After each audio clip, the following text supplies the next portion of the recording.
عراق والوں، میں تمہاری بیواؤں کے لیے ضرورت کا اتنا سامان کر جاؤں گا کہ بی بی جب تک زندہ رہے گی کسی کی محتاج نہیں ہوگی۔ اس کے لیے اس طرح کے اسباب پیدا کر دیے جائیں گے کہ اسے حاجت نہیں ہوگی۔ اس کے لیے مستقل بنیادوں پر اس کے اخراجات دیکھ کر اس کے لیے اہتمام کر دیا جائے، اسے دوبارہ کشکول طلب دراز کرنے کی ضرورت نہیں پڑے گی۔ ایک صحابی تھے حضرت جناب سیدنا خفاف بن ایما غفاری رضی اللہ تعالیٰ عنہ، انہوں نے بڑا کردار ادا کیا تھا میدان احد میں، انہوں نے اور ان کے صاحبزادے نے۔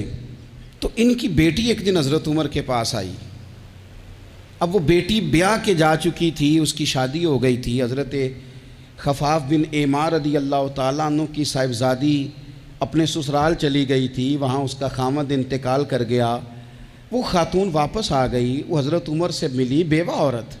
اس بیوہ خاتون نے آ کے، یہاں تو میرے بھائی وہ فوجی بیچارے جن کی بیویاں، جن کو ایک تقریب میں تو خوب ایوارڈ دینے کے لیے بلایا جاتا ہے، میں نے یتیمی کا وقت گزارا ہے، مجھے پتہ ہے کہ 2-4 مہینے لوگ آ کے کہتے ہیں کوئی حکم ہو جاتے 10 آجے، پھر جب 1 سال گزر جاتا ہے تو پھر لوگ کہتے ہیں 4 بھرا نے کام کیوں نہیں کر دے؟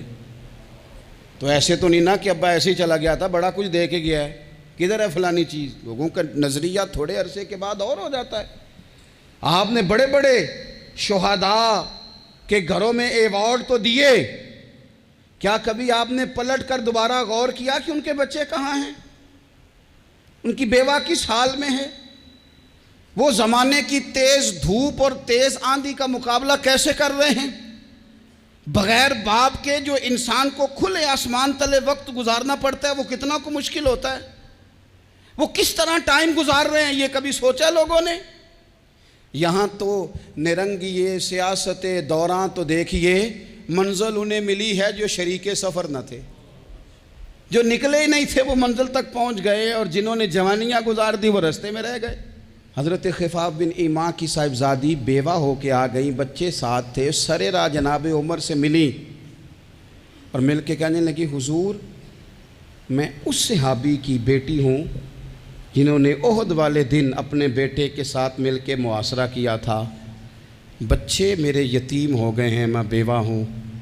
حضرت فاروق اعظم رضی اللہ تعالیٰ عنہ نے فہرست نہیں مانگی، خرچے کی ڈیٹیل نہیں مانگی، تم آنا فلانے سے ملنا، پرسوں 9 بجے آ جانا دفتر، یہ کوئی بات نہیں کی۔ حضرت عمر غور سے کھڑے، اس بیٹی کی بات سنی۔